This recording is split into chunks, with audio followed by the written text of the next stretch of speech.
Horror Fanatic here again, and I love slashers. And I love them for their adaptability. The same story is taken and reworked 1,000 different ways by 1,000 different hands, while at the same time maintaining the integrity of the slasher format. Bloody Homecoming is a less than stellar example of this, where it's more off the mark than on it. That said, Bloody Homecoming is not the worst slasher I've ever seen, although it is among the most uninspired. It bludgeons us with the same handful of tropes, while shamelessly padding out its runtime. But these aren't the issues I have with Bloody Homecoming.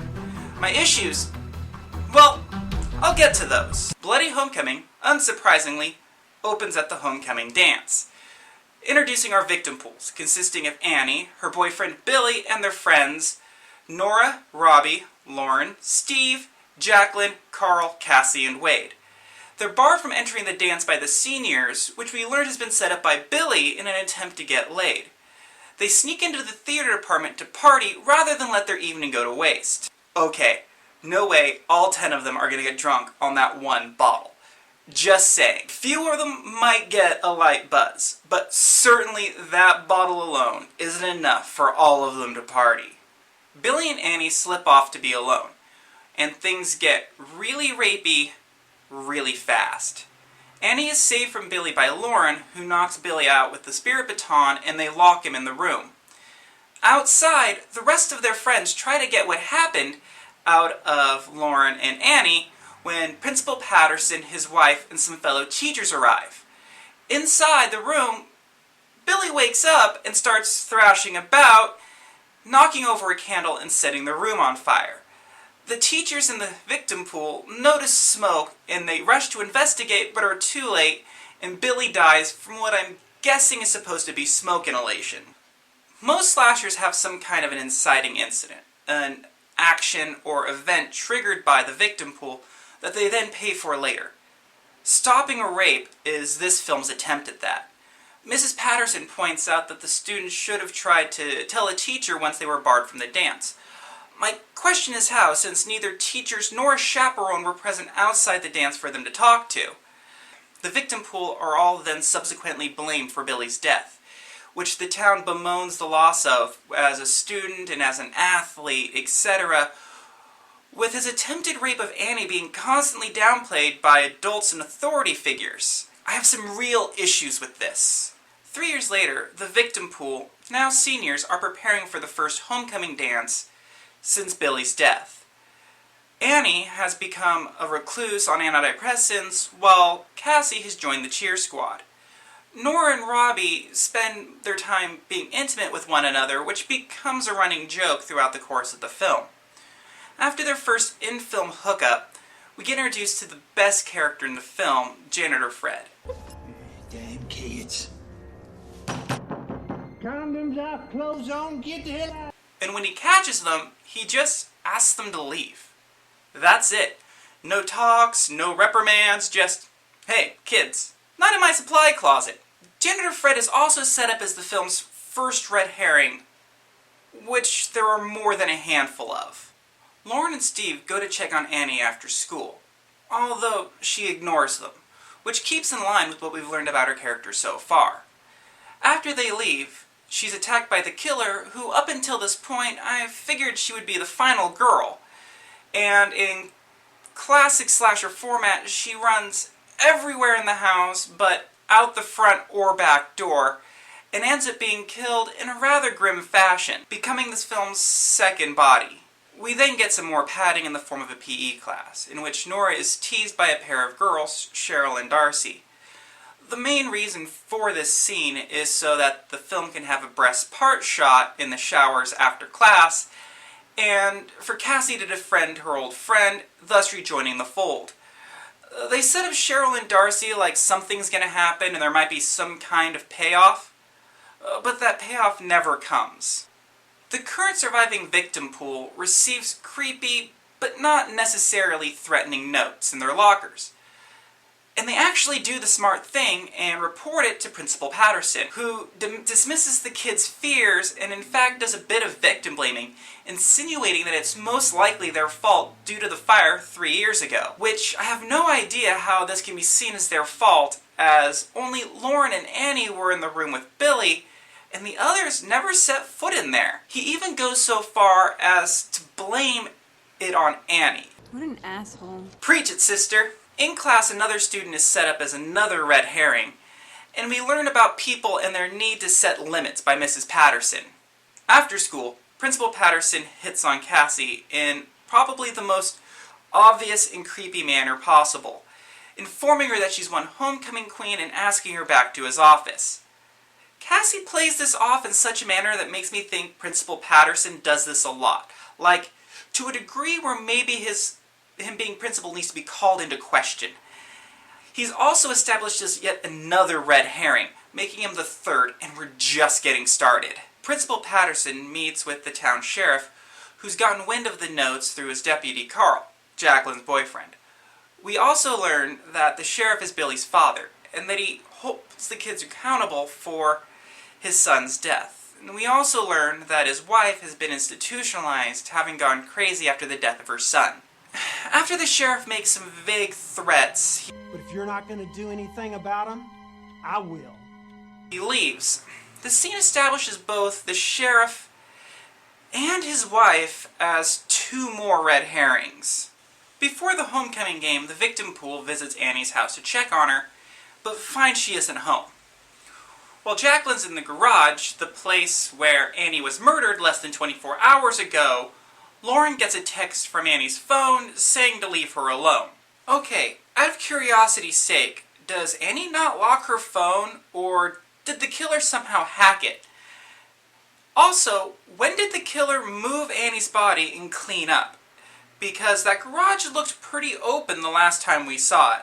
And wouldn't have the killer had to have looked around the house, a place they were most likely unfamiliar with, to hunt down Annie's phone to use in this situation just in case it came up? Also, how convenient is the timing of that text message? Wade suggests that since he's the class president and possesses a key to the teacher's lounge, that they should meet there after the game, but before the dance, to drink. The victim pool agrees to this, and they all go get ready. Back at the school, the principal keeps showing us why he's a giant asshole. Cut away without so much as a scratch. Annie was an emotional wreck, on antidepressants, withdrawn from friends and family. That sounds pretty fucking wounded to me. I mean, she lost a son. I can only imagine what it's like to lose a child. Since you were never able to have them, that sounds about right.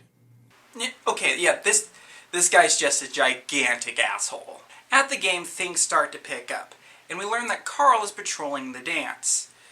But he still refuses to escort his girlfriend, who's in the parking lot, to the game. For no real reason other than, well, he actually really doesn't have a reason.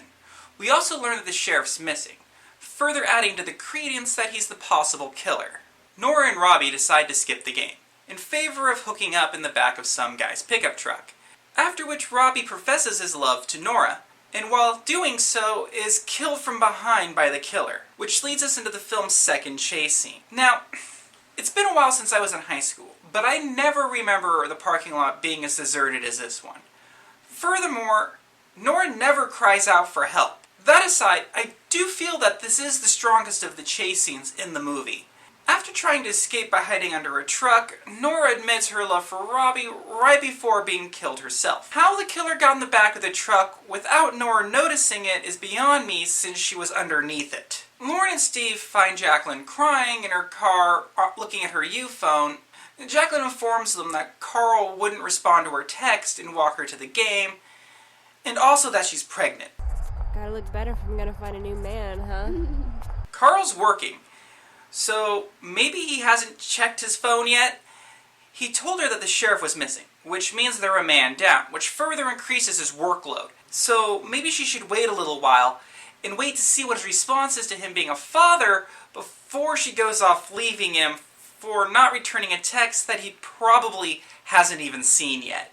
The remaining victim pool gather in the teacher's lounge and toast to their futures, with the toast foreshadowing their fates. At the dance, the jock is given the red herring treatment again, before Cassie and Wade are called backstage for the crowning of the homecoming queen. This is where we learn that Wade is a solid bro. Cassie tells Wade that she won't be able to go to college due to her mother being diagnosed with terminal cancer, and someone has to stay behind to take care of her grandmother. Wade steps up and offers to take care of Cassie's grandmother for her, allowing her to go to college, as Wade is going to stay in town after graduation to open up a beauty salon, something he's able to do due to his family being wealthy. Cassie wins Homecoming Queen, which is not surprising in the slightest, since the principal already told her that she's going to win, and the film has not let us forget it. After the crowning, Wade comes out to Cassie, which surprised me, as I thought his character was already out. He then heads back to the teacher's lounge to acquire the bottle of vodka that he'd forgotten there, when he's beset by the killer. He puts up a pretty good fight for the first half of it, before receiving an exceedingly weak death by being smothered with a pop balloon. Although the fight does create solid tension by just positioning the violence of the attack with the lighter atmosphere of the dance. On the dance floor, Cassie tells the others that Wade has finally come out, to which his friends are crazy supportive, and this alone makes them all likable characters in my book.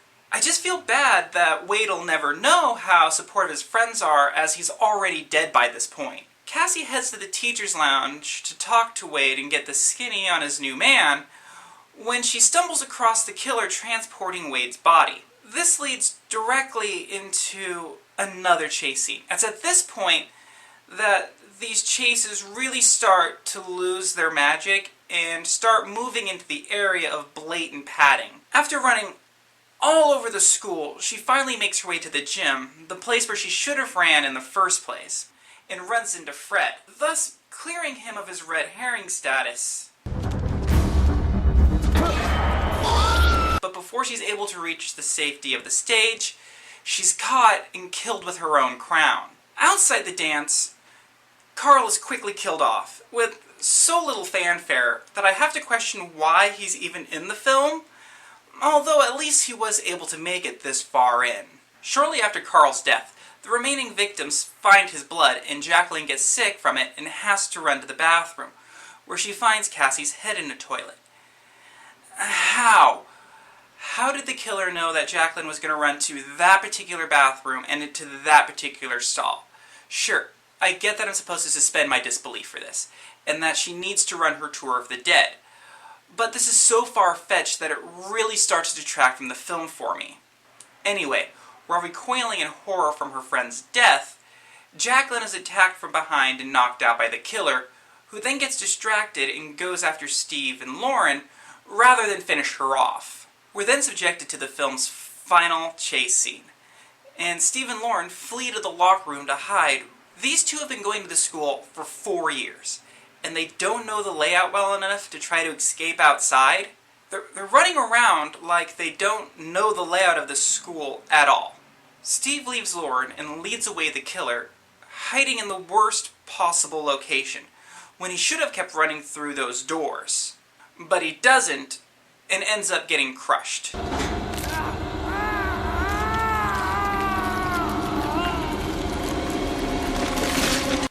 The killer makes their way back to the locker room to look for Lauren, who's found with little effort. Maybe while Steve was heroically sacrificing himself, Lauren should have tried to run and get help. In the bathroom, Jacqueline wakes up and hides before the killer has a chance to return. When the killer does return, the killer's upset that Jacqueline's gone and just takes Cassie's head from the toilet, which I'm going to assume is done marinating by this point. Jacqueline then wanders the school being loud as shit when she knows there is a killer looking for her and comes across Carl's body, thus continuing her tour of the dead. Lauren comes to, and we're greeted with what is perhaps the weakest unmasking I have ever seen. That's right, Mrs. Patterson, who it turns out was having a sexual relationship with Billy 3 years ago when he died, and has never gotten over his death. She still holds the kids responsible for his death, in particular Lauren and Annie. Jacqueline shows up and attacks Mrs. Patterson before she has a chance to torch Lauren, and in an ensuing melee kills Principal Patterson, who has been added to the victim pool by Mrs. Patterson due to him being a giant asshole. The fight ends less than a minute later with Jacqueline kicking Mrs. Patterson onto Mr. Patterson's corpse, impaling her with the broken spirit baton. As Lauren and Jacqueline leave the school, they come across Fred, who has survived the attack and continues to be the best character in this film. How am I gonna clean up all this mess? Damn kids. The film ends a few months later at graduation, revealing a new killer stalking Lauren and Jacqueline. And that's Bloody Homecoming, a film that says some pretty dubious things, but whether or not it means to is up to debate. The main issue I have with this film is the constant victim blaming around the students, with the moral of the film seeming to be not to stop rapes, which is fucked up, since that's the only thing the kids are actually guilty of. Lauren stopped an assault in progress. That's it. They lock Billy in a room for their own safety, and it's through his own actions the room gets set on fire and he dies. But the film shows that every adult sides with the rapist, with only Lauren at the end bringing up the fact that Billy was trying to rape Annie. My next issue centers around the final girl, Jacqueline. Yes, I'm gonna say Jacqueline's the final girl. She's the one that goes on the tour of the dead, she's the one to fight back against Mrs. Patterson, eventually killing her with her own weapon. The part I find strange, because it's ignored after the parking lot scene, is that Jacqueline's pregnant. And earlier in the film, Principal Patterson states that his wife is unable to have children.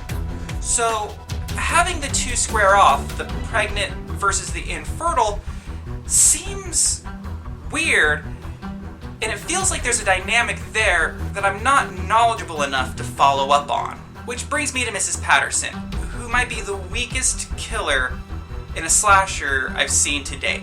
The constant use of the red herring trope does help mask her being the killer, and upon first viewing, I was generally surprised when she was revealed. But this is due to her having relatively low amount of screen time, and the time she does have, she's relegated to the stance of a supporting character. Her motivation does seem a bit odd as she waits 3 years to get her revenge. Why does she wait 3 years? My only assumption is that it has to do with the homecoming dance triggering it. I think Billy's mother, or for that matter, Cheryl and Darcy would have made far better choice for killers. But I don't write these. I just watch them. Final thoughts. Other than way too much padding in the form of chase scenes and some strange internal logic, Bloody Homecoming is an okay slasher. The victims are, by and large, really likable, and you're sad to see them die and you root for them when they're trying to escape. The bleak depiction of high school dances does come off very honest when compared to other slashers that have tried to set them at school dances. But my main issue is the film's constant victim blaming, and holding an attempted rapist in such high regards, making me question the film's stance on both gender and sexuality. The lack of a true inciting incident bothers me, but it's not necessarily required for a slasher film. That said, I still kind of liked it, and I feel if this film had been released earlier, say during the mid-80s, that by today it would have a decent cult following. Bloody Homecoming is a slasher I would only recommend to established fans of the genre, and I would caution away people looking to get into the genre and instead suggest they look for a film with more substance. That's all for Bloody Homecoming, and I'll see you next time.